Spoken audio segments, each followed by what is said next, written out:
excepto la estacionalidad de las fiestas, después Argentina, otros países también digo, pero lo planteo ya como ciudadano, no como periodista.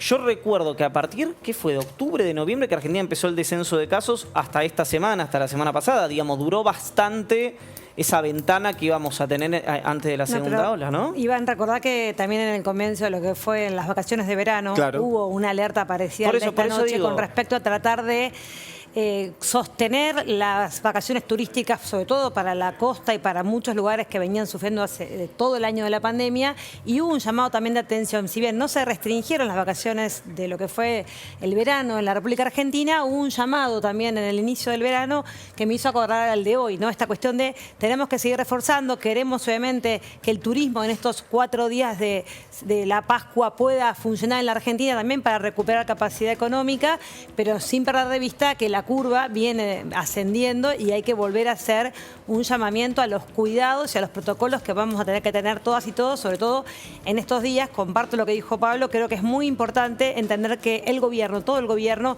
necesita seguir apuntalando a la matriz productiva y económica de la República Argentina, y todos los cuidados siempre están atentos a no tener que tomar medidas, por supuesto, que resientan lo que viene pasando en términos de actividad económica e industrial, que viene habiendo una recuperación muy fuerte y marcada, ¿no? Bueno, me interesa esto porque lo hermano con lo que dijo Sergio Massa hace instante nada más, que dijo que íbamos a crecer al 7% más o menos. Eso implica que, le pregunté si estaba contemplada la segunda ola, me dijo que sí. ¿Implica entonces que ocurra lo que ocurra, no está pensada una restricción total? Porque la restricción total te hace recalcular para abajo.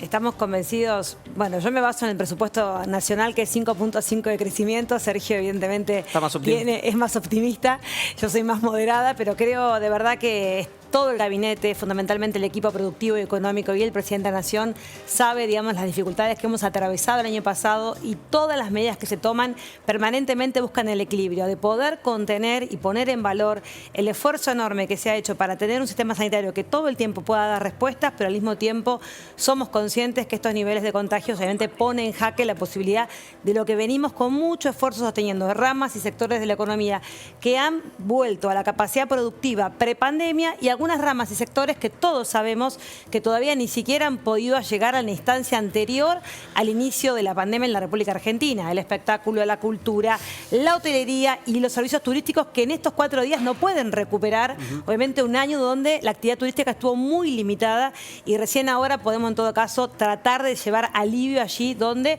hubo un año prácticamente de parálisis, pero un año de parálisis con un equipo económico que sigue asistiendo. Digo, el Repro 2, que paga permanentemente el Ministerio de Trabajo a esos sectores y esas ramas, sigue siendo, como digo yo, un aliciente a semejante drama. Me interesa esto. Quiero preguntar a Estefanía, a Pablo, si saben si está evaluando el gobierno, en caso de tener que restringir algunas actividades, algún descalce fiscal del presupuesto que implica alguna ayuda extra. Lo que dijo el ministro de Economía en el momento en que presentó el presupuesto 2021, que es como podría decirte, el tablero sobre el cual quiere jugar Martín Guzmán todo el año, es que sí, que había algunas partidas presentes, sobre todo alguna previsión de que puede llegar a recrudecerse la necesidad de expandir la política fiscal. Es decir, eso el ministro lo dice. Ahora, la gran pregunta es ¿bajo qué modalidad? Todo indica que sería bajo la forma de los Repro, ¿no? Que es la forma que tomó en el último tiempo. Ahora, tengo una pregunta para Victoria. Esta próxima semana, el miércoles, se va a conocer el dato de pobreza de la segunda parte de 2020, y seguramente van a ser datos muy difíciles porque va a haber un aumento, sobre todo de la pobreza, según estimaciones, en menores de 14 años. ¿Qué pasa con ese dato? ¿Están analizando algún tipo de anuncio como para contrarrestar lo que va a ser? Porque sabemos que cuando se conocen esos datos suelen ser momentos o días difíciles para el gobierno en general. Estamos muy expectantes de eso, pero por supuesto trabajando, no solamente esperando el dato, sino haciéndonos cargo de la realidad. Todos sabemos que lamentablemente la cara de la pobreza en la Argentina tiene cara de niñez y de mujer, y las medidas que se vienen tomando son en todo caso hacernos cargo de esa realidad. En lo que es obviamente la población infantil en la República Argentina, durante todo el año en pandemia fue la población que nos dirigimos con el ministro Daniel Arroyo en implementar la tarjeta alimentar, 7.000 millones de pesos mensuales, que también ayudan por supuesto al consumo interno y a la la demanda de fundamentalmente alimentos de ese rubro. También hubo anuncios muy importantes que llevó adelante Fernanda Raberta de ANSES, que tiene que ver con ampliar casi a 1 millón de niños y niñas que habían quedado fuera de la UH bajo el periodo Mauricio Macri. Y tenemos obviamente una política muy fuerte con el ministro Guado de Pedro, que tiene que ver con la creación del certificado de preidentificación, algo que en el caso M dejó muy quizás a la vista de mucha gente que no lo conoce, que es el drama de los NN en la República Argentina. Hay estimaciones que hablan de 300.000 a 1 millón de personas que pueden estar transitando en este país siendo NN y que terminan obviamente tramitando la inscripción tardía de identidad en la justicia. Cuando una persona es NN y es adulto mayor, posiblemente sus hijos, incluso teniendo DNI, no acceden a ninguno de los beneficios que hablábamos recién, que son para nosotros derechos, ¿no? Esta inclusión en derechos que es la UH, la tarjeta alimentar, habla de una política social que no es focalizada, que es para todos y todos los niños en la Argentina que tengan un padre o una madre desocupados. Estamos haciendo ese trabajo muy fuerte, pero al mismo tiempo quiero ser muy consciente. Acá lo escuché a Sergio Massa con mucha atención, me pareció muy interesante el tema de la recuperación del salario, la recuperación de las transferencias de los sectores más desprotegidos, pero cómo el mismo esfuerzo tiene que estar puesto en la canaleta de por dónde se van estos ingresos. Esto es, los alimentos, que es la principal preocupación de nuestro presidente. El segundo, las tarifas justas y razonables, que también nos tienen a todos mirando qué va a suceder con eso. Y el tercer combo, que es justamente el pago de la carga de la telefonía móvil y el servicio de televisión. Esa tercera pata que muchas veces no está en la agenda, hoy se lleva el 30% de lo que ingresa en el sector más pobre de la Argentina. Entonces, cuando miramos el INDEC y lo que nos va a decir con respecto a la pobreza, miramos con la misma atención cómo el Estado debe regular estos 3 pilares para poder seguir sosteniendo la recuperación económica de los sectores que lamentablemente sufrieron 4 años y en pandemia realmente la estuvieron pasando muy mal. Hay un tema de esta semana que obviamente atraviesa esto y es que salieron muy fuerte por motivos distintos. Una fecha que fue el 24 de marzo, que fue Cristina Fernández de Kirchner, y Mauricio Macri con la presentación de su libro Primer Tiempo, donde hubo alguna serie de consideraciones bien atendibles. Estefanía la semana pasada contaba algunas desde el punto de vista económico. Massa hablaba de lo del impuesto a las ganancias. Macri en el libro dice que fue un error de comunicación, algo por el estilo. No, otra vez se ríen. Hoy no de vos, nos reímos con vos.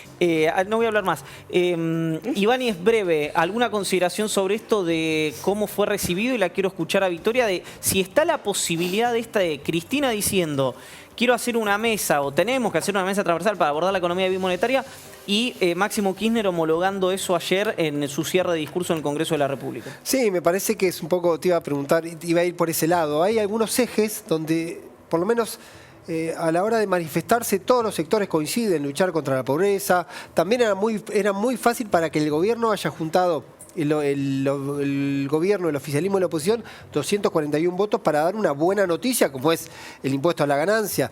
Lo que hay que saber es si en temas medulares, donde hay enfoques distintos, se puede lograr algún tipo de acuerdo. Y por ahí me parece que va la pregunta sobre las convocatorias de Cristina, la autenticidad o la validez de la convocatoria de Cristina, y la respuesta de Macri, que evidentemente no parecen ser tampoco orientadas a encontrar un punto de acuerdo.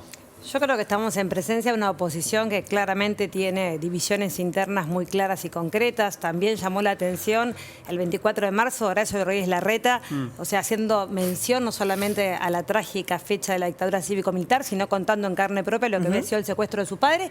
Y Cristina tuiteando justamente también el reconocimiento de qué bueno que un sector de la oposición se anima, obviamente, a repudiar el golpe de Estado del 76. Creo que hay dentro de oficialismo y oposición matices. Déjame decirte con eso, sí, que lamentablemente no debería ser una novedad. No, te iba a decir. Ese es el punto. Digamos, tener que llegar al punto de considerar que lo de Larreta merece consideraciones, porque estamos en un marco bastante raro. En una Argentina, lamentablemente. Yo creo que el discurso de Máximo ayer al cierre fue muy bueno por eso, porque permanentemente invitó justamente a tratar una agenda que, por más diferencias que tengamos, el frente de todos, y cambiemos este momento de la Argentina, la pandemia, los 40 puntos de pobreza, la marginalidad social, 4 años de derrumbe de verdad de las fuentes de trabajo en la Argentina, requieren de hombres y mujeres adultos, mayores, como los de ayer, que se animaron a levantar la mano y a votar una ley, obviamente, que beneficia a 1.300.000 trabajadores. Hacía tiempo que el Congreso, incluso con chicane y con un poco de circo que siempre lo hay,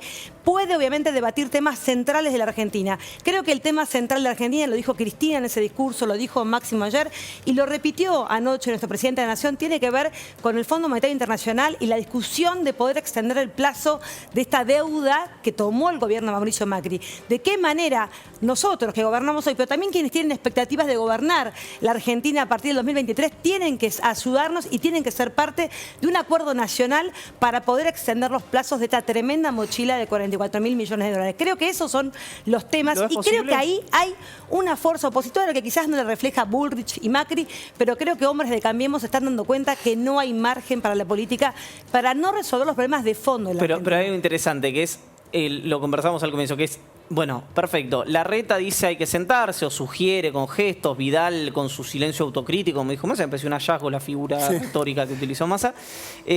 Perfecto, ¿quién conduce? Macri, digamos. Entonces, mientras el jefe no valide eso o no haya rebeldía de la tropa propia, ¿no da la sensación de que esa demanda o esa invitación al acuerdo que hicieron Cristina Kirchner, que hizo Máximo Kirchner, que hace el presidente, tenga un sendero virtuoso, que entiendo que es el recorrido de lo que te preguntaba Pablo? Bueno, primero que no sé si realmente Mauricio Macri conduce a la totalidad de la fuerza política. Creo que nosotros tenemos que tener permanentemente la instancia del diálogo y la solución, obviamente, de los problemas de la Argentina. Venimos a gobernar y contamos, obviamente, en ese gobernar con una estrategia que tiene que ver con poder dialogar con la oposición sobre cómo se sale la Argentina. Los 18.000 millones de dólares que hay que pagar el año que viene son impagables.